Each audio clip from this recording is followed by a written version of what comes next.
반갑습니다. 예. 오늘따라 이렇게 꽉 채우셔가지고 예, 뭐 힘이 납니다. 예. 말씀을 먼저 보고 또 이어가겠습니다. 오늘 함께 볼 말씀은요, 누가복음 22장입니다. 누가복음 22장 39절에서 46절 말씀까지입니다.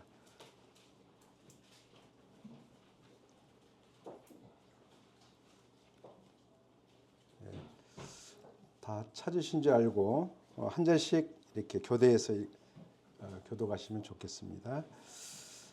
먼저 읽겠습니다. 예수께서 나가사 습관을 따라 감람산에 가시매 제자들도 따라갔더니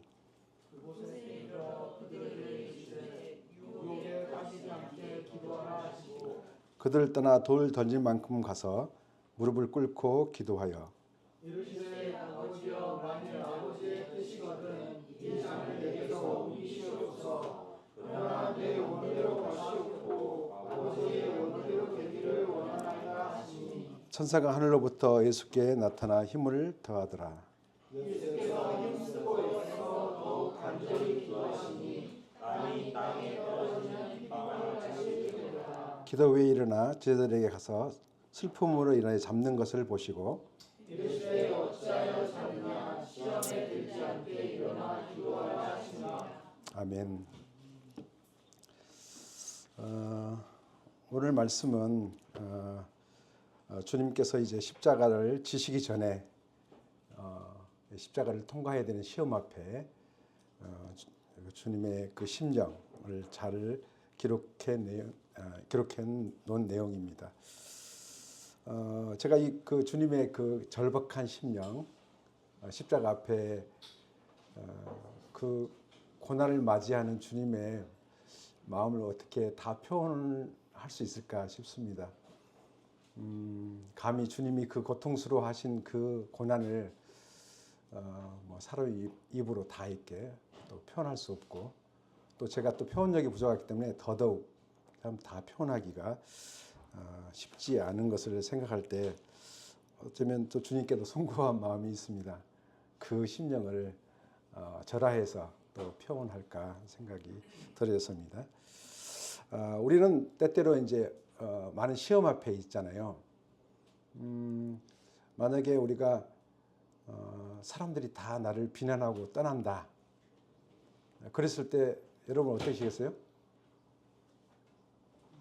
만약에 또 내게 주진 어떤 물질들이 하나씩 서서히 이제 소비되어지고 더 이상 나에게 어떤 물질을 취할 수 없는 상황으로 왔다. 또 아니면 건강이 악화돼 가지고 더 이상 회생할 수 없는 지경에 머물러 있다. 그래도 주님을 사랑하고 마음으로 주님을 기뻐하면서 하나님을 사랑하는 마음으로 여러분의 믿음을 유지할 수 있을까요?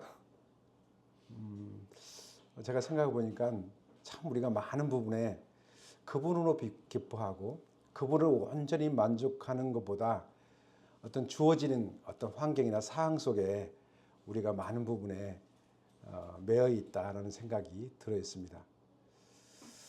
예수님이 이제 십자가 앞에 계셨습니다. 예수님의 그 상황에서는 모두가 다 떠났죠. 아무도 그를 지지하거나 또 그에게 주님이 십자가 길을 가는데 함께하는 사람은 아무도 없었습니다. 딱 한 사람 있었죠. 누구일까요? 예수님 십자가를 지지했던 사람. 예? 예. 예. 마리아입니다. 마리아는 그 예수님의 그 장례를 위해서 향유 옥합을, 오늘 향유 옥합 찬양을 했잖아요. 찬양을 부어서 주님 십자가의 길을 가시는 것을 마음으로 함께 했는데, 제자들은 그 마음을 모르고 그 많은 것을 허비한다고 이렇게 이야기를 했던 것을 보게 됩니다. 참 제자들 또한 이제 그 십자가 예수님 십자가를 지시는 그 과정 가운데서 그 길을 함께 가는 그 시험 앞에 놓여 있었습니다. 우리는 매일 순간마다 어쩌면 우리는 어떠한 시험 앞에 있는 것으로 보여지기도 합니다. 그래서 그 시험 앞에서 믿음으로 주님을 선택하고 주님과 함께 거하는 것보다 어쩌면 우리 주변에서 우리를 보조해주고 있는 물질이나 건강이나 나의 어떤 지위가 무너질까봐 오히려 주님을 등에 지고 또 떠날 수도 있는 시험에 우리 앞에 늘 있다고 봐집니다. 오늘 말씀의 이제 배경을 간단히 설명해 드리면 예수님께 잡히시던 밤인데요. 목요일이었습니다. 목요일에 일어난 그 일인데요. 제자들과 이제 마지막 만찬을 6월절 마지막 만찬을 드시고 나서 다락방을 이제 빠져나오셔가지고 기드론 골짜기를 지나서 제자들과 함께 이제 감람산이란 동산으로 함께 가셨습니다. 겟세마네 이제에서 제자들과 이제 거리를 두시고 아버지 하나님께 홀로 시간을 가졌습니다. 그때 그 시간에는 아주 이제 주변에는 평온하고 아주 어떤 것도 이렇게 소란이나 이런 것이 없었는데 참 예수님의 마음은 평온치 않았습니다. 예수님의 마음은 심히 고민하여 죽게 되었다고 기록이 되었습니다. 예수님께서 아버지께 기도하시면서 울부짖으셨습니다. 그리고 무릎을 꿇고 엎드려 기도하셨습니다.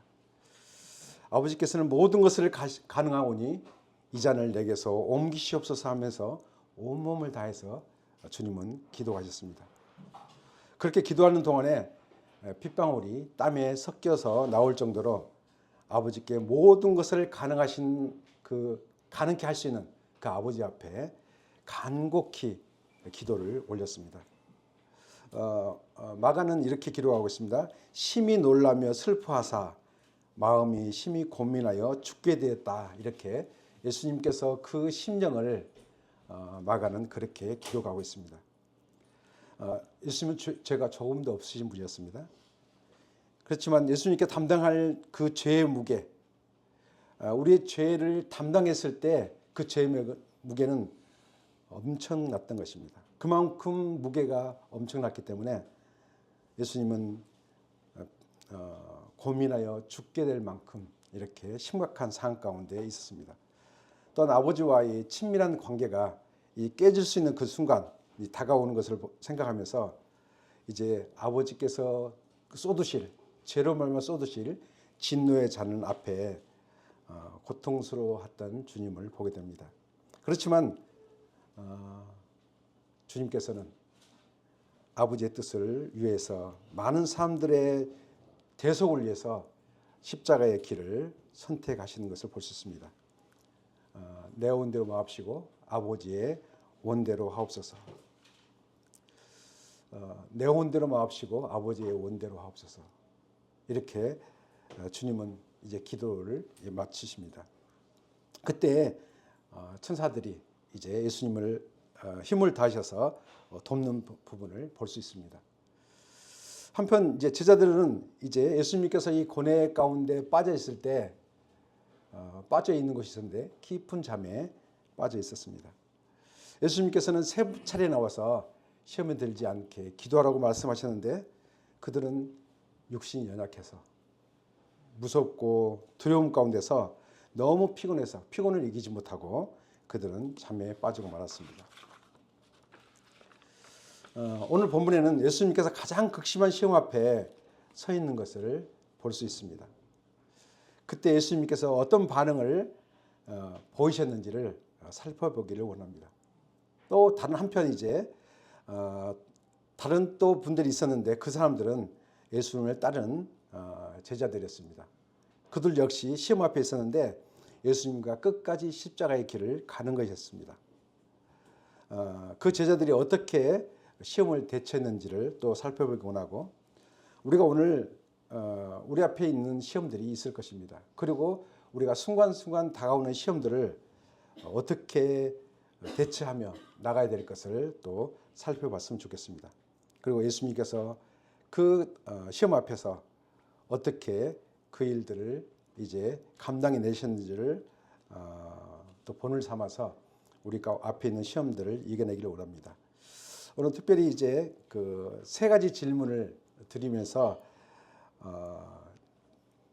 우리 자신을 말씀 앞에 나가고 또 우리가 실제로 그 말씀을 통해서 교훈을 얻기로 합니다.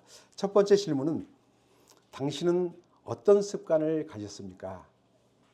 입니다. 두 번째 이제 질문은 마귀 시험이 닥칠 때 무엇으로 대처하십니까? 마귀 시험이 올 때 무엇으로 대처하십니까? 세 번째 질문은 당신의 기도는 무엇을 구하십니까? 여러분의 기도는 무엇을 구하십니까? 이 세 가지 질문을 통해서 이제 오늘 말씀을 다가가기를 원합니다. 누가복음에 독특한 이제 표현이 나오는데 습관이라고 나와 있습니다. 원래 이제 예수님께서 기도하는 이 장면은 공관복음, 이제 마가복음, 마태복음, 마가복음, 누가복음에 기록이 되어 있는데요. 특별히 이제 누가는 이제 습관을 따라 감난산으로 가셨다 이렇게 말씀하고 있습니다. 39절에 보면 예수께서 나가사 습관을 따라 감난산으로 가시매 저희들도 따라갔더니 이렇게 말씀하고 있는데요. 이 습관은 어떤 행동을 지속적으로 이제 되풀이할 때 저절로 익혀진 행동 방식을 이야기합니다. 습관 또 비슷한 말이 있죠. 버릇이죠. 버릇. 그래서 긍정적일 때는 습관을 많이 쓰지만 부정적인 말을 쓸 때는 버르장머리 버릇이라고도 이렇게 하기도 합니다. 그래서 어떤 습관을 이제 계속적으로 반복적으로 할 때 그것이 습관이 돼서 그 사람의 어떤 인격을 또 형성시키고 우리 삶을 이제 일생의 삶이 되기도 합니다. 속담이 하나 떠오르죠. 3살적 분은 8까지 간다. 예, 감사합니다. 이렇게 반응해 주셔야지 저도 이렇게 힘이 날 것 같습니다. 그만큼 이제 사람들의 버릇이 이 습관이 쉽게 고쳐지지 않는 것을 말하기도 합니다. 그래서 그래서 좋은 습관을 갖는 것이 굉장히 중요하죠. 근데 우리가 보면 좋은 습관들 이 땅에서 살아가는 동안에 좋은 습관이 굉장히 중요하고 그 사람 됨됨이를 나타낼 수 있는 좋은 습관들이 있습니다. 그런데 더 중요한 것은 우리가 어떤 영적인 습관을 가진가 굉장히 중요합니다. 처음에 우리가 이제 주님을 영접하고 믿었을 때 그때부터 어떤 그 거룩한 습관을 쌓아가느냐에 따라서 그 사람의 나중에 영적인 어떤 모습을 보여줄 수 있는 하나의 좋은 표본이 되기도 합니다. 그래서 이 좋은 습관, 영적인 이 거룩한 습관을 우리가 갖는 것이 굉장히 중요합니다. 예수께서 습관을 따라 감난산으로 가시며 저희들도 따라갔습니다. 마태복음은 이제 겟셋마네로 갔다 이렇게 말씀하고 있는데 누가는 감난산으로 갔다고 기록되어 있고요. 마태는 겟셋마네로 갔다고 이렇게 가셨다고 이제 이렇게 기록이 됐습니다. 예수님께서 감난산으로 가셨을까요? 겟셋마네로 가셨을까요? 어느 것이 맞을까요? 마태가 맞을까요? 누가가 맞을까요? 아니. 여기서 감난산으로 가셨다. 예, 둘 다 맞았습니다. 감난산은 이제 그 예루살렘 동쪽에 약 한 30분 정도 거리에 이제 도보로 거리에 있다고 합니다. 거기에 이제 겟셋마네라는 이제 곳이 있는데요. 그 감난산은 이제 올리브 동산이라고도 이렇게 부르기도 합니다. 그래서 올리브가 많은 나무가 많은 그 동산이 이제 감난산인데요. 그 안에 이제 올리브 기름을 짜는 틀이 있었는데 그 틀을 일컬어서 겟셋마네라 이렇게 말씀한다고 합니다. 그래서 이제 보면 예수님이 누가는 이제 막 그 감난산을 갔다고 얘기하고 또 마태는 이제 그 겟셋마네로 이렇게 기록되어 있습니다. 참고되기 위해서 말씀을 드렸습니다. 예수님은 늘 한적한 곳에 찾으셔서 하나님과 함께 하나님 아버지와 함께 교제의 시간을 가지셨습니다. 예수님은 광야에서도 기도하셨죠. 그리고 또 예수님은 또 산에 가셔서 기도하시고 산기도. 그래서 우리 한국 산기도가 참 많이 유행이 됐던 것 같습니다. 한때. 또 밤새도록 기도하시고 또 새벽에도 기도하셨습니다. 예수님 이와 같이 하나님과 긴밀한 시간을 가질 수 있는 거룩한 습관을 가셨던 걸 보게 됩니다. 우리가 가져야 할 꼭 필요한 필수적인 습관 어떤 것이 있을까요? 아주 중요한 습관들이 있을까요? 오늘 이제 본문에서 말씀하는 기도의 습관이 굉장히 중요하죠. 또 이제 가령굴 교회에서 중요한 습관을 우리에게 계속적으로 강요하고 있는 게 어떤 거죠? 바이블 타임. 정말 중요한 습관입니다. 저도 이제 조금 익숙해져 가고 있는 것 같아요. 이제 바이블 타임이 저는 나름대로 이제 그동안에 그 경건의 시간을 갖는 것들이 있어가지고 이거 참 지금 몇 가지인지 모르겠어요. 뭐 이게 형님들이 책을 또 주고 가시지 또 뭐 이렇게 굉장히 많잖아요. 그러다가 또 예전에 전 다녔던 교회에서 하고 있는 그 내용이 또 있기 때문에 이거 참 쉽지 않는 과정이 있었습니다. 이걸 뭐 3개 했다가 2개 했다가 뭐 1개 했다가 막 이렇게 왔다 갔다 했는데 조금 더 익숙해졌는데요. 조금 맛을 더 드린 것 같습니다. 질문이 있잖아요. 질문 참 그 기가 막히게 그 질문을 했더라고요. 그러니까 사실 질문을 한다는 것은 그 본문의 내용을 정말 많은 내용을 묵상하고 거기서 이제 가장 핵심적인 것을 뽑아내는 것인데요. 정말 훌륭하게 잘 이렇게 뽑아내는 것을 보는데 그 어떤 질문에만 답을 잘해도 그 본문을 읽는 모든 부분에 그 파악할 만큼 굉장히 좋은 질문을 함축해 놓은 것을 보고 그 다음에 뭐가 있죠? 암송하는 거 있잖아요. 그 가장 또 이제 마음에 남았던 것을 기억하고 또 이렇게 묵상하는 시간을 갖고 또 이제 그것을 기도문으로 적어서 이제 나누는 것 이것이 굉장히 중요하다고 여겨집니다. 저 또한 이제 이 아침에 경건의 시간 하는 것을 어떻게 하면 효과적으로 할 건가를 위해서 많이 쫓아다녔어요. 뭐 이렇게 경건의 시간 하는 데 있잖아요. 하여튼 유명한 교회 뭐 유명한 사람들이 하고 있다는 것을 많이 쫓아다니면서 실제로 이제 보면 왜냐하면 이제 그 훈련을 시키고 함께 하는 시간을 가져야 되기 때문에 쫓아다니는데요. 아마 그 바이블 타임이 굉장히 제게도 보니까 좋은 주님의 말씀을 묵상하는 것을 시간을 가지는 게 굉장히 좋다고 봐집니다.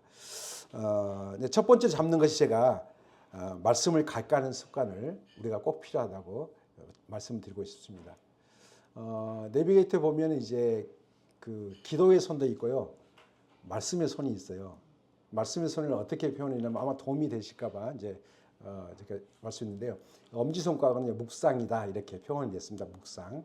그리고 보면 두 번째 검지 손가락은 그 리딩 읽는 거, 말씀을 읽는 거. 세 번째는 듣는 거, 말씀을 듣는 거.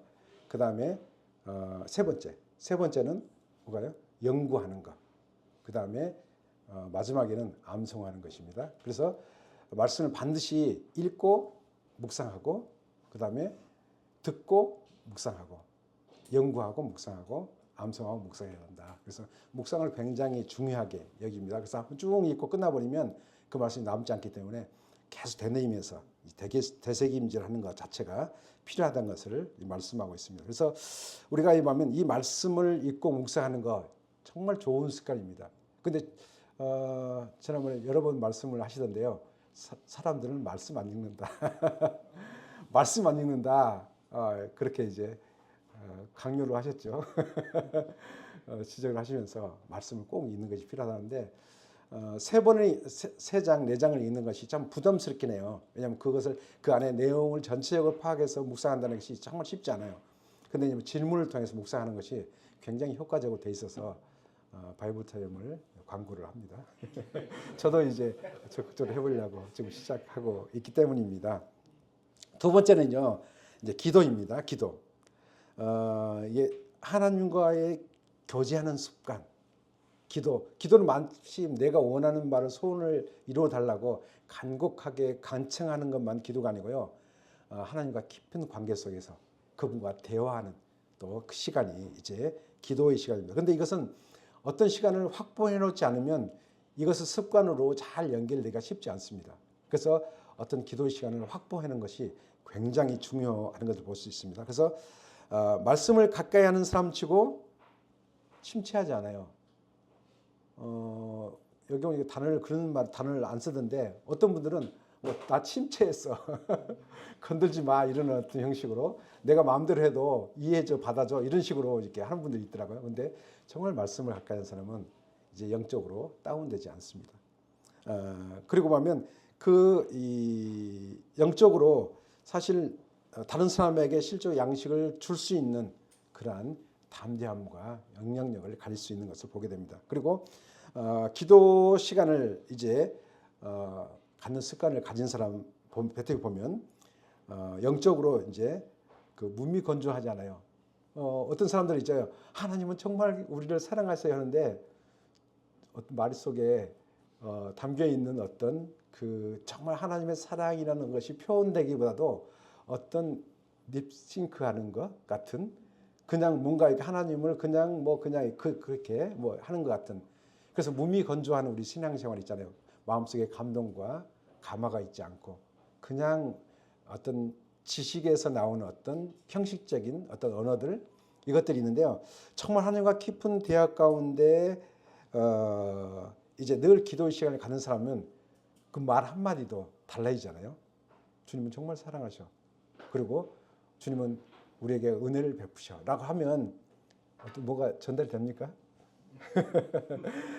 그러면 그 속에 내용 속에 정말 주님께서 우리를 어떻게 사랑하시고 우리를 긍휼히 여기셨던 것을 전달받을 수 있는 그런 어떤 이제 그 영적인 그 영향력을 가질 수 있는 것 같습니다. 그래서 실적으로 이제 어떤 이 형식적이고 외식적인 것이 아닌 실적으로 주님과의 깊은 관계 속에서 나오는 그 말과 그 행동은 정말 우리를 새롭게 해주고 우리의 실적인 영적인 사람으로 우뚝 서게 만들어줍니다. 참 우리 기도가 밥 먹는 것 좀 쉽잖아요. 물론 요즘 밥맛 없어서 못 드시는 분도 계시지만 더워서 엄청 쉽잖아요. 밥 먹는 거. 그리고 어떤 면은 이제 그 숨 쉬는 거 너무 어려우면 이제 또 심각한 상황이 되잖아요. 자연스럽잖아요. 우리가 기도가 밥을 먹는 것처럼 숨을 쉬는 것처럼 정말 자연스럽게 주님과 깊은 관계 속에 대화 속에 그런 습관이 처음부터 습관이 되어 있다면 정말 얼마나 큰 자산이 될까 생각이 됩니다. 참 우리에게 거룩한 이 습관, 기도의 습관을 갖기를 원합니다. 두 번째 질문은요. 당신의 시험을 닥쳐올 때 무엇으로 대처하십니까? 40절과 46절에 보면 예수께서 제자들에게 시험에 들지 않게 기도하라 말씀하고 있습니다. 시험에 들지 않게 기도하라. 40절에는 유혹이라 나오고 있고요. 46절에는 시험으로 이렇게 나와 있습니다. 그렇지만 지금 유혹과 시험은 동일한 원어입니다. 그래서 페이글라스모스 이제 그것을 이제 번역하면 시험하다, 시련을 겪다, 유혹하다 이런 이제 이렇게 번역할 수 있는데요. 야고보서 1장 14절을 한번 찾아보겠습니다. 야고보서 1장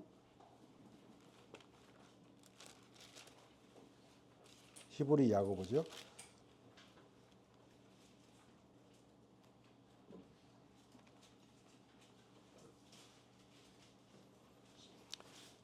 14절 야고보서 1장 14절입니다. 오직 사람이 시험을 받은 것은 자기 욕심에 끌려 미혹됨이니 이렇게 이제 야고보서는 기록하고 있습니다.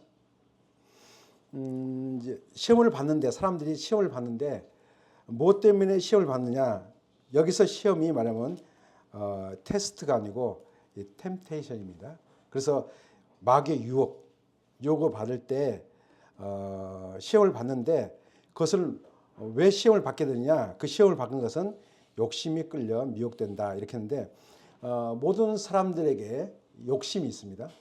욕심이 없는 사람은 아무도 없어요. 원래 그 육신적 이제 육신적이다. 사람은 근본적으로 하나님을 떠나서 육신이 자기 마음대로 살고 싶어하는, 자기가 원하고 자기가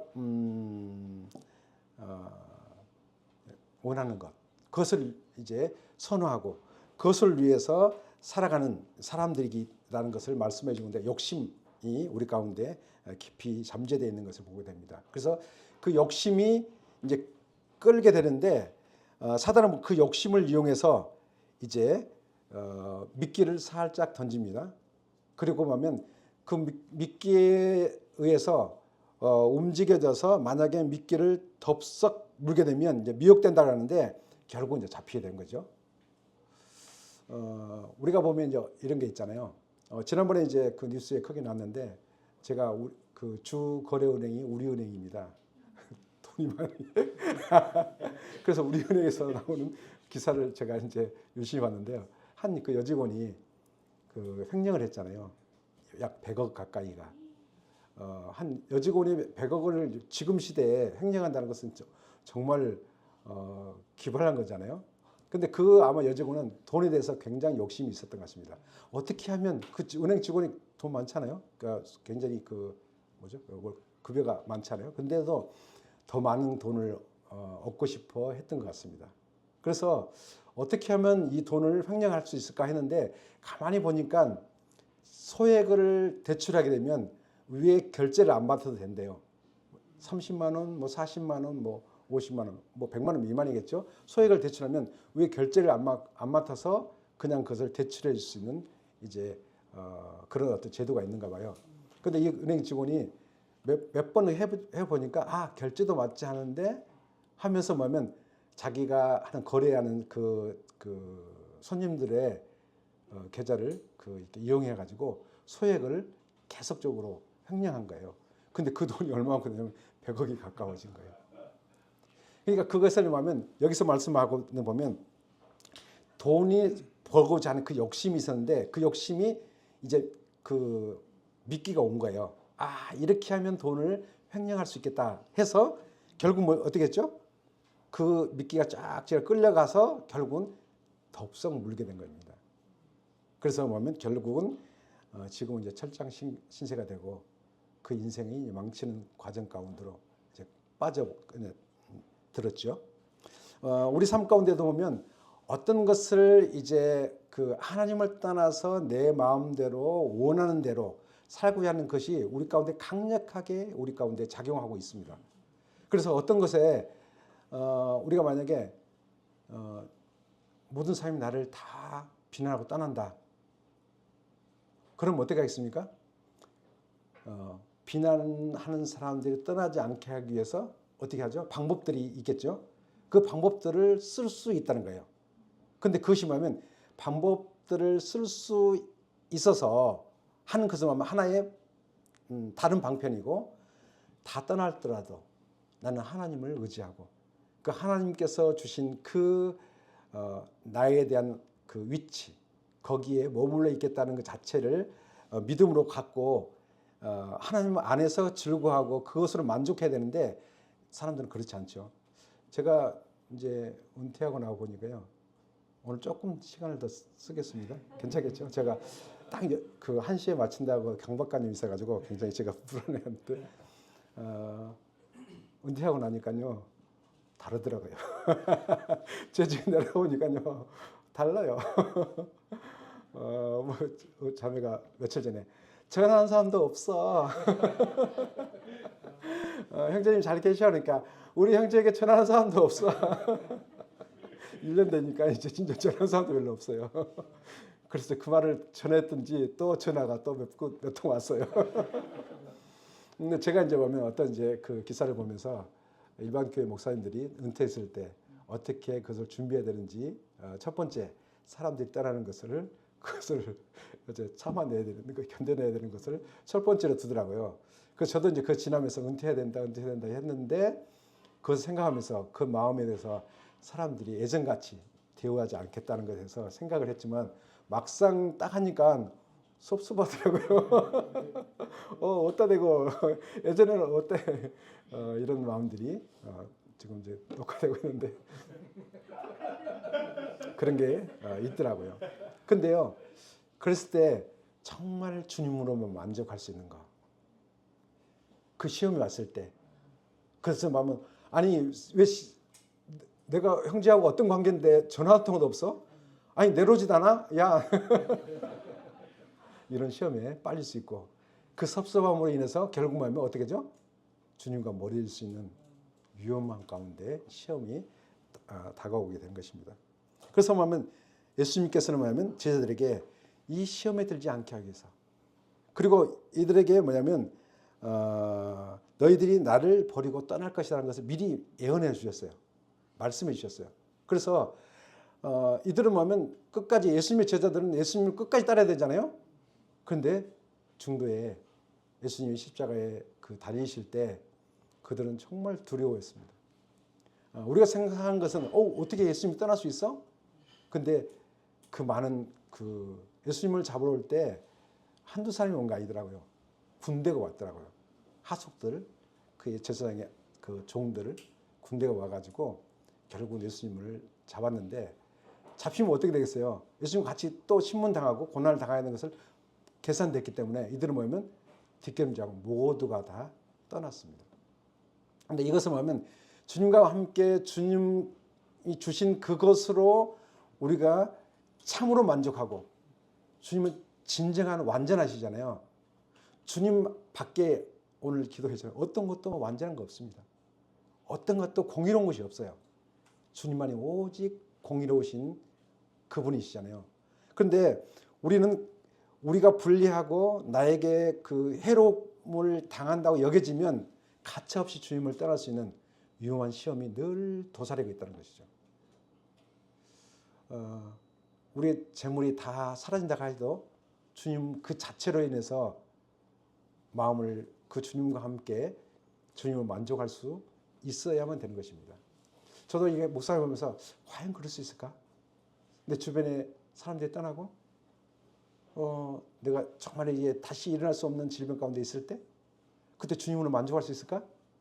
주님을 원망하지 않고 그것에 대해서 뭔가 저항하지 않고 정말 주님 그 자체로 기뻐하고 그분은 정말 선하시다고 할 수 있을까? 그리고 진짜 오늘 별로 때거리가 없어가지고 배고픔에 굶주릴 때 주님만이 진정한 만족이라고 과연 할 수 있을까? 아니요. 진정한 만족은 주님이십니다. 우리께 다 채워진다 할지라도 우리가 원하는 것이 모두가 다 갖춰진다 할지라도 주님이 빠져버리면 우리 생에 그 어떤 것으로도 진정한 삶이 될 수가 없는 것을 보게 됩니다. 그래서 예수님을 떠나버리면 끝이에요. 이들은 아무런 제자가 3년 반 동안 따라서 그 많은 훈련을 받고 많은 것들을 얻었지만 그들이 예수님을 떠나는 순간부터 그들은 뭐죠? 옛날의 사람으로 돌아갈 수밖에 없는 사람들로 전락될 수밖에 없었는데 그렇기 때문에 예수님은 시험에 들지 않게 하기 위해서 기도하라 이렇게 말씀하고 있습니다. 유비무환이라는 말이 있잖아요. 제가 할 때마다 사자성어를 한 말씩 했었는데 이제 그 미리 이제 그 준비하면 걱정하실 것이 없다. 우리가 어떤 시험이 닥쳐오고 우리가 그 어려움이 닥칠 때 진정으로 주님과 깊은 시간 속에서 주님으로 우리가 진정 만족이 되어지고 그 진리신 그 주님 앞에 딱 붙잡혀 있는 그 자체 그것이 굉장히 중요한데요.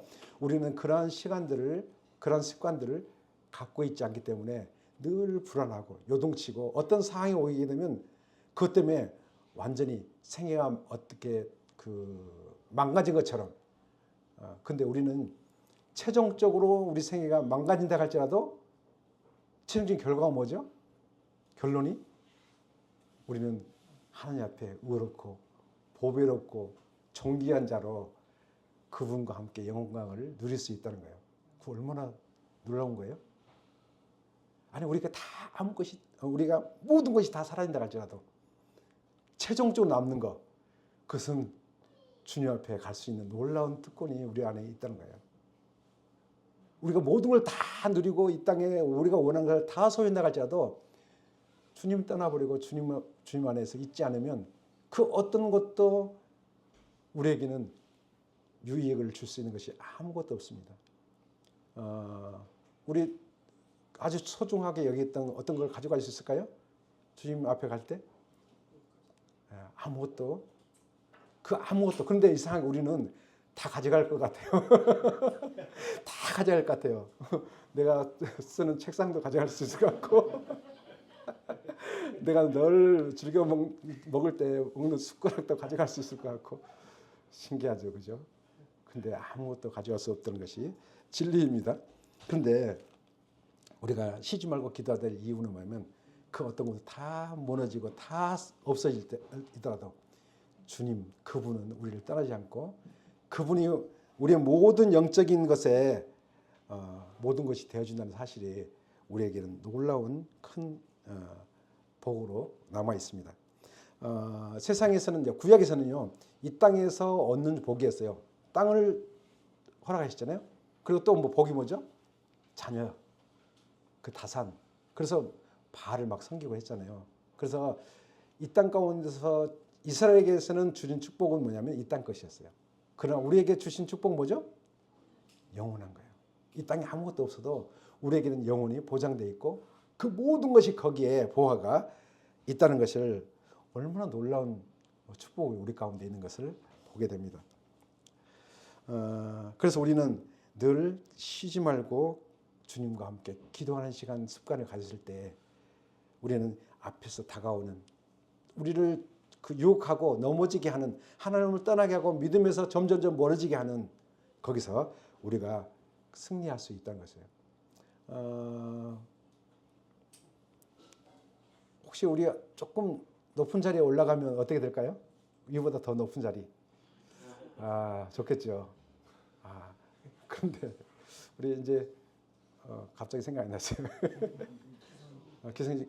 교장 선생님이 이제 자리가 하나 나왔어요. 갑자기 올라가면 복잡해지겠죠. 업무도 너무 복잡하고 생소하기 때문에 힘들겠죠. 그러나 한 어느 기간이 지나면 그 자리야말로 굉장히 모든 사람이 선호하고 교사들이 선호하고 가고 싶어하는 그 자리가 아마 있게 되면 서서히 만약에 주님이 우리를 그 자리에서 우리를 마음을 지키지 않는다면 어떻게 되겠어요? 마음이 높아지고 결국은 사람을 함부로 대할 수도 있고 주님을 사랑하는 데서 점점점 떨어질 수 있다는 거예요. 그런데 우리가 정말 그때 주님과 깊은 관계 속에 기도할 수 있다면 그다음 사람이라면 그때도 그것이 만족이 아닌 주님을 만족하고 공의를 행할 수 있는 그런 교장 선생님이 될 것으로 확신합니다.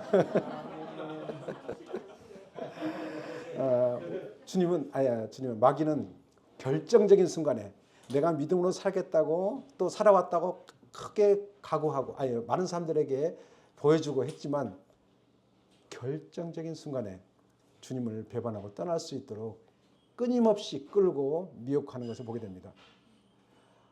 우리 제 주변에도 보면 많은 사람이 주님을 떠났어요. 굉장히 그럴싸하고 정말 열정적이고 주님을 사랑했던 사람들이 어느 순간에 주변에 사라졌어요. 제가 제 침례 동기가 거의 없는 것 같아요. 지금 없어요. 주님 나라에 가시 없는 게 아니고요.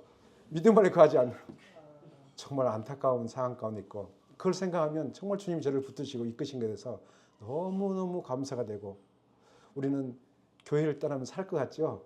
자유로울 것 같죠?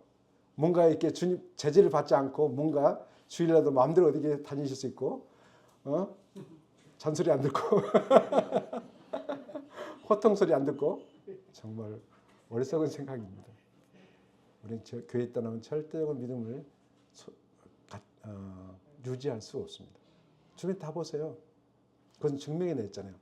근데 사단은 미묘한 그 갈등과 미묘한 그 이익 때문에 자기의 그 교만스러운 것 때문에 결국 뭐냐면 주님을 멀어지게 하고 떠나게 하는 것들을 보게 됩니다. 그래서 예수님께서 어떻게 하셨어요?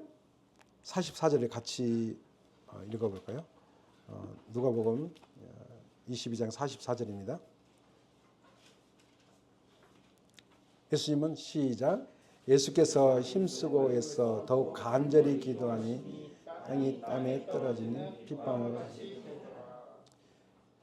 예수님도 십자가 앞에서 힘쓰고 애써 간절히 기도했다고 말씀하셨습니다. 그리고 땀이 땅에 떨어지는 핏방울 같이 되었다 이렇게 말씀하고 있습니다. 마태는요 이렇게 기록하고 있습니다. 얼굴에 땅에 대시고 엎드려 기도하시고 라고 이렇게 기록하고 있습니다. 주님은 그 사람이 그 받을 그 최대한의 압력, 그 압력을 받을 때 이 모세혈관이 터진다고 합니다. 그래서 이제 모공을 통해서 피와 땀이 섞여서 나온다고 합니다.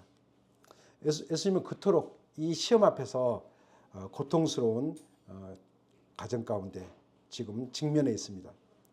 예수님을 가장 힘들게 하고 고통스럽게 한 것은 뭐냐면 이제 예수님께서 십자가상에 달리실 때 그 외치시던 그 가상 7원에 한 그 외치신 외치심 속에서 찾아볼 수 있습니다. 예수님이 엘리 엘리 라마 사막다리 이렇게 말씀하셨잖아요. 나의 하나님 어찌하여 나를 버리시나이까. 예수님은 하나님으로부터 이제 그 버림받아야 할 그러한 상태 가운데 놓여 있었습니다. 그렇기 때문에 예수님은 너무너무 고통스럽고 죄로 인한 분리, 죄 때문에 버림받아야 되는 죄로 인한 그 버림받은 이것은 예수님의 가장 고통스러운 고통이었습니다. 아픔이었습니다. 우리는 하나님과 조금 잠깐 멀어져도 별 문제 없죠. 지장 없죠. 살아가는데 별로 그냥 큰 문제 없죠. 더우는 게 더 힘들 뿐이지 주님은 잠깐 또 멀리 가셔도 그렇지만 주님은 우리 예수님은 하나님과 창세 전부터 영원 전부터 함께 하셨고 그 깊은 사랑의 관계는 그 어떤 것도 한 번도 끊어진 적이 없었습니다. 그러나 그는 죄를 짊어지심으로 인해서 하나님과 분리되어야만 이런 고통 가운데 계셔야만 했습니다. 주님과의 친밀함, 아버지와 친밀한 이 관계 속에서 끊어지 않은 심리적인 이 고통, 이것은 그 어떤 것으로도 어떤 말로도 설명할 수가 없을 것입니다. 지난번에 어떤 형제님이 저한테도 그 이야기를 해주셨어요. 가령골에 왔을 때 어떤 형제님이 그 이야기를 해주셨는데 예수님이 가장 큰 고통은 십자가를 지고 육체적인 고통보다 주님이 하나님과의 교제가 끊어지는 그 고통이 더 크셨다. 그런데 많은 사람들은 그 육체적인 고통에 많은 것을 무게를 두지만 주님은 그 고통보다 결국은 하나님과 끊어지는 그것이 더 많은 슬픔과 고통을 가중시켰다는 것을 말씀해 주실 때 저도 공감이 갔습니다. 정말 주님은 근데 이 고통은 그 어떤 것으로도 우리가 다 이것을 헤아리거나 이해할 수 없는 것 같습니다. 그 슬픔 가운데서 그 마태는 이렇게 기록하고 있습니다. 예수님이 고민하고 슬퍼하셨다 이렇게 말씀하시고 기도했고요. 내 마음이 매우 고민하여 죽게 되었다. 예수님이 오직 했으면 내가 죽게 되었다. 예수님 정말 죽게 되었다고 이렇게 표현하셨겠습니까? 그러면서 제자들에게 나와 함께 깨어서 기도하자 이렇게 말씀하고 있습니다. 그리고 제자들에게 조금 떨으셔서 이제 얼굴을 땅에 대시고 엎드려서 기도하셨는데 그 예수님께 힘쓰고 애써 간절히 기도하시니 땀이 땅에 떨어지는 핏방울과 같이 되었습니다. 천지를 지으신 하나님께서 사람의 몸을 입으시고 인류의 죄에 빠진 우리들을 구원하시기 위해서 이제 십자가의 시험 앞에 놓여 있었던 걸 보게 됩니다. 그런 땀이 핏방울이 되어 나올 수밖에 없을 만큼 간절히 기도했던 것을 보게 됩니다. 사랑하는 형제자매님들, 우리는 시험이 닥칠 때 어떻게 하시나요? 도울 수 있는 사람에게 전화하는가요? 안 그러면 은행 잔고를 확인하신가요? 주변에 어떤 교제할 수 있는 사람 요청하신가요? 물론 필요할 수 있습니다. 누가 주변에 있는 사람과 요청할 수도 있고요. 교제할 수도 있습니다. 그리고 유력한 사람들을 또 우리 모임에 누가 있는지, 우리 질병에 약간 노출되면 누구한테 전화하죠? 바로 전화를 이렇게 해서 또 서북정지와 가까운 사람들에게 인맥을 찾아서 또 연결해 가지고 또 이렇게 하고, 또 아산병원에 그 어떤 형제님한테 전화해서 뭐 전해 달라고. 아유, 저도 힘들었어요. 하도 이렇게 아프면 어떤 형제님에게 전화해 달라, 또 뭐 예약 잡아 달라 해 가지고, 아이고, 한두 번이나 해야죠. 그분들이 얼마나 바쁘고 힘들어요. 근데 또 성도들의 부탁이니까 어쩔 수 없이 전화해야 되죠. 기도해! 안 죽어! 이렇게 할 수도 없고. 죽으면 같이 뭐 이렇게 할 수 없죠. 주님날에 같이 이렇게 할 수 없잖아요. 그래서 했는데, 물론 우리에게 필요합니다. 또 질병을 치료해야만, 또 의술을 통해서 우리가 치료해야 할 것도 분명히 있습니다. 그렇지만 우리가 간절히 나가야 될 것, 그것은 바로 주님 앞에 나가면서 간절히 기도하는 것입니다. 그래서 베드로전서 5장 8절 보면 근신하라 깨어라 너희 대적 마귀가 우는 사자와 같이 두루다니며 삼킬 자를 찾나니. 4장 7절에 베드로전서 4장 7절에 보면 만문의 마지막에 가까웠으니 그러므로 너희는 정신을 차리고 근신하여 기도하라 라고 이렇게 말씀하고 있습니다. 정말 우리 가운데 하나님께서 기도를 주시는 것, 얼마나 놀라운 우리에게 축복인지 모릅니다. 하나님과 기도할 수 없다, 하나님과 대면할 수 없다, 하나님께 나갈 수 없다는 것은 우리에게 정말 비참한 상황에 처했을 때 아무에도 요청할 수 없는 빈털터리에 놓일 수 있을 수 있습니다. 그러나 우리가 하나님께 나갈 수 있다니까요. 우리가 하나님께 기도할 수 있어요. 그분은 우리 기도를 들으셔요. 그리고 응답하신다는 겁니다. 얼마나 놀라웁니까? 그분은 완전하시고 완벽하신 하나님께서 이제 우리의 기도를 들으십니다. 우리가 시험에 닥칠 때 무엇으로 대처하시겠습니까? 전화로? 어떤 유력한 사람에게? 아니면 은행 잔고를 통해서? 기도를 통해서 하나님께 우리가 시험을 넉넉히 이길 수 있는 우리가 됐으면 좋겠습니다. 세 번째 질문입니다. 당신의 기도는 무엇을 구하십니까? 42절에 보면 아버지여 만일 아버지의 뜻이거든 이 잔을 내게서 옮기시옵소서. 그러나 내 원대로 마옵시고 아버지의 원대로 되기를 원하나이다 하시니. 마가복음은요 이렇게 기록하고 있습니다. 아빠 아버지여 아버지께서는 모든 것이 가능하오니 이 잔을 내게서 옮기시옵소서. 그러나 나의 온대로 마옵시고 아버지의 온대로 하옵소서. 우리 기도는 무엇을 구하고 있습니까? 혹시 우리의 기도가 이 절박한 필요, 나의 절박한 필요를 구하는 곳에 멈추지 않습니까? 그리고 내가 원하는 바를 이루어주기를 간절히 때를 쓰고 원하고 또 원함으로 거기에 멈춰 있지 않습니까? 예수님 기도를 살펴보면 예수님께서는 기도 속에 아버지에 대한 온전한 신뢰가 있었습니다. 모든 것이 가능하오니 아버지는 모든 것이 가능합니다. 온전한 신뢰, 이것이 바로 우리의 기도의 출발이 되어야 됩니다. 그리고 이 잔을 내게서 옮기시옵소서. 주님은 완전하십니다. 그래서 이 잔을 옮길 수 있으신 분이십니다. 근데 아버지는 전능하신 분이기 때문에 모든 것이 완전하심을 믿기 때문에 이 잔을 옮길 수 있는 분입니다. 가능한 분입니다. 그래서 이 잔을 옮겨 주십시오라고 간절히 하나님께 요청합니다. 정말 예수님은 얼마나 십자가를 직면한 그 과정 가운데 그 감당할 수 없을 만큼 슬픔과 예수님이 힘들고 고통스러운 시험 가운데 있으셨던 것을 이 기도를 통해서 이 절박함을 읽을 수 있습니다. 그래서 예수님은 간절히 피가 땀에 섞여 나올 만큼 무릎을 꿇고 얼굴을 땅에 대며 하나님 아버지께 통곡하면서 간절히 구했던 것을 보고 있습니다. 예수님은 여기서 기도가 끝났을까요? 그러나 예수님이 이렇게 기도를 이어갑니다.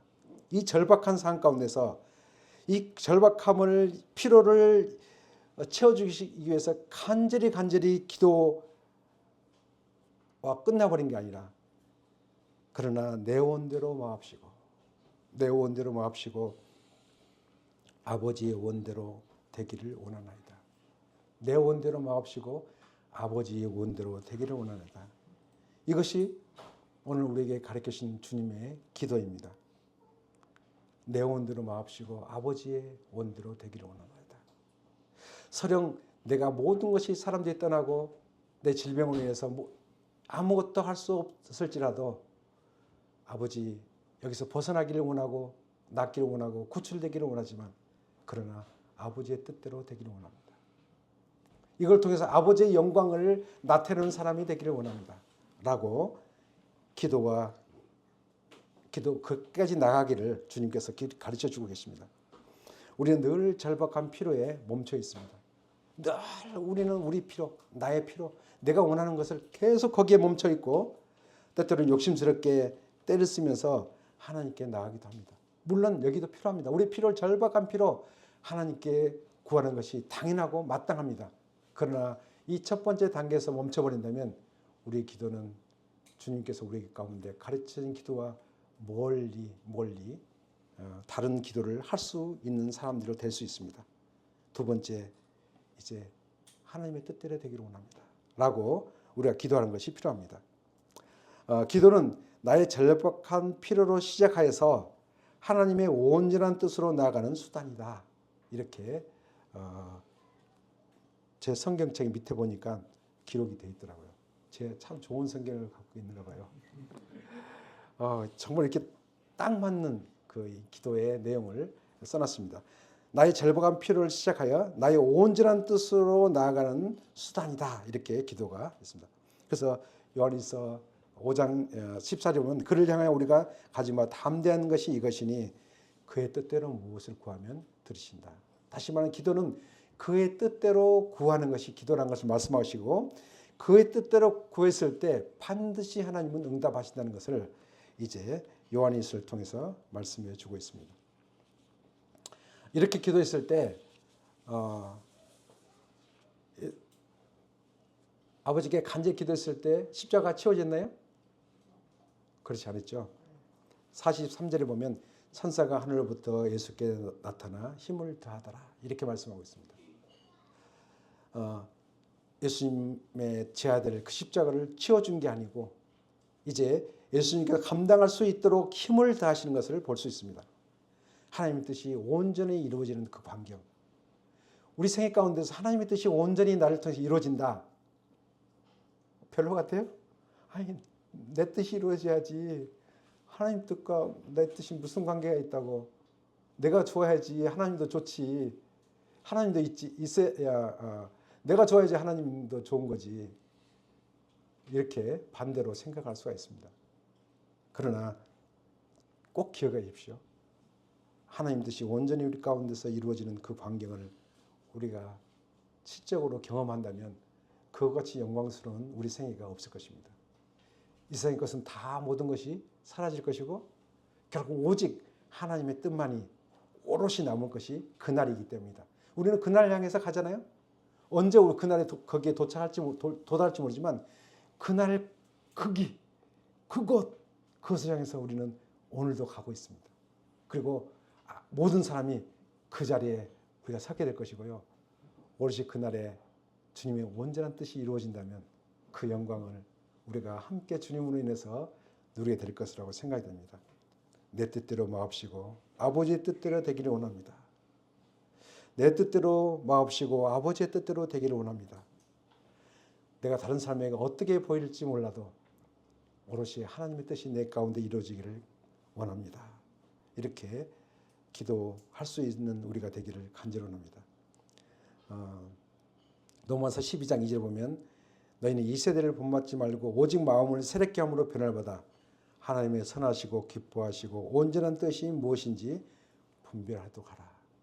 우리가 이 세상에서 원하는 것, 추구하고 그 삐까뻔쩍하게 보이는 그것, 세상에서 원하는 것이 그것을 우리의 마음에 담는 것이 아닌 우리가 마음을 새롭게 함으로 변화를 받아서 하나님께서 선하시고 기뻐하시고 온전한 뜻, 그것이 무엇인지를 우리가 매일매일 구하고 그 앞에 서고 그것이 우리의 삶이 되기를 간절히 원하는 마음이 있습니다.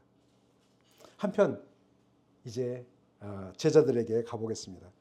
예수님이 이런 고뇌 가운데, 십자가 앞에 고뇌 가운데 깊이 빠져 기도하실 때 제자들은 무엇에 빠져 있습니까? 깊은 잠에 빠져 있습니다. 마가는 이제 의하면 예수님께서 이제 제자들에게 세 차례 이제 가서 시험에 들지 않게 기도하라고 깨웠습니다. 그렇지만 이제 그들은 육신이 연약하면서 육신을 이겨내지 못하고 결국은 예수님이 계속적으로 십자가를 진다고 이제 끌려갈 것을 이야기했을 때 그들은 굉장히 두려움 가운데 빠져 있었을 겁니다. 그리고 두렵기도 하고 그들은 피곤했다고 이야기하고 있습니다. 우리는 늘 육신이 연약해서 무섭고 무서움을 어떤 그 시험에 닥칠 때 무서움을 경험할 수 있습니다. 그리고 때때로는 또 심히 피곤하고 또 두려울 때가 있을 것입니다. 그 결과가 어떻게 됐죠? 기도하지 않는 결과 결국은 주님을 멀리 다 떠나버렸습니다. 베드로는 호언장담했어요. 너희 나를 떠날 것이다. 아니요. 내가 죽는 데도 가고 어떻게 했어요? 끝까지 가겠다. 오기도 가고 죽는 데도 가겠습니다. 호언장담했습니다. 우리의 결심, 우리의 의지, 우리의 결단 필요합니다. 그러나 그것이 기도로 우리가 승화되어서 주님으로 말미암아 힘있지 않으면 어떤 결단도 주님을 온전히 따를 수가 없습니다. 베드로가 그냥 가짜로 이야기했을까요? 내가 수제자니까 그래도 적어도 수제자면 이 정도는 뭔가 주님 앞에 이렇게 이야기를 해줘야지 마음에 좀 주님이 기뻐하시지 않을까 해서 절대 그렇지 않을 거라 믿어집니다. 그런 마음속에 정말 주님이 이제 십자가 지게 되면 나는 옥에도 같이 갈 것이고 죽는데도 같이 가겠다고 호언장담했습니다. 그렇지만 수자된 이 베드로 그 여종의 앞에서 완전히 무너지고 말았습니다. 한 여종으로부터 나사렛 예수와 함께 있었던 자라고 말했을 때 부인하여 내가 지금 네가 하는 말이 무슨 말인지 몰라 나는. 모른다니까 무슨 말을 하고 있어 하면서 처음에 가볍게 예수님을 부인하고 말았습니다. 두 번째는 맹세하고 부인했습니다. 내가 정말 맹세하지만 나는 정말 그를 몰라. 그 누군지 몰라. 나는 그 사람을 알지 못한다고 이제 부인했습니다. 또 세 번째, 여기는 1시간쯤 지나서 시간이 좀 지났어요. 그래서 이제 내가 맹세하고 부인했으니까 그래도 이제 괜찮은가 보다 싶어가지고 조금 마음을 놓고 있는데 갑자기 또 한 사람이 나타나서 너는 갈릴리 사람이다. 그게 도당이다. 이렇게 말씀했을 때 이는 어떻게 했습니까? 저주했습니다. 하나님. 주님을 수제자라는 그 제자. 우리 베드로 같은 수제자예요? 우리가 기도하지 않고 주님의 그 시험을 이길 수 있을까요? 주님과 끝까지 갈 수 있을까요? 그렇지 않다는 거예요. 그 수제자인 베드로가 저주하여 맹세했다 합니다. 주님을 저주하고 말았습니다. 우리가 때때로 이때까지 살아오면서 많이 주님을 저주했을지 몰라요. 나 예수 안 믿었으면 좋았을 걸. 아이고 예수를 믿어가지고 왜 내가 예수를 딱 죽을 때 믿었으면 좋았을 건데 이게 뭐야. 이것도 못하고 저것도 못하고 이것도 못하고 저것도 못하고 맨날 교회 가라고 맨날 바이블 타임 하라고 맨날 선구 연구하라고. 아이고 진짜 아이고 힘들어. 그러나 사랑하는 형제자매들, 우리가 얼마나 영광스러운 자리에 와 있는지 모릅니다.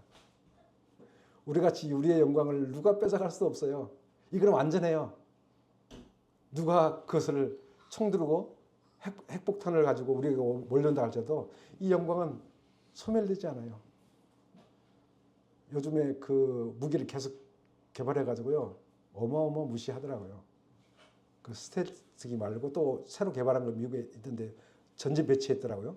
북한이 덜덜덜 떨 거예요. 아마. 떴다 하면 끝나는 것인데 그것이 우리에게 떨어진다 할지라도 우리는 안전합니다. 얼마나 놀라운지 몰라요. 전쟁 때문에 우리가 두려울 떨 것도 없고요. 결국은 다시 어떤 질병에 의한 팬데믹이 온다 할지라도 우리는 두려워 떨 것이 없습니다. 최종적인 우리의 마지막 주님 앞에 설 것이고요.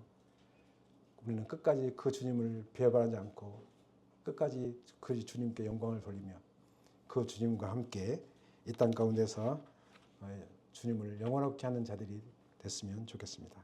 감사합니다.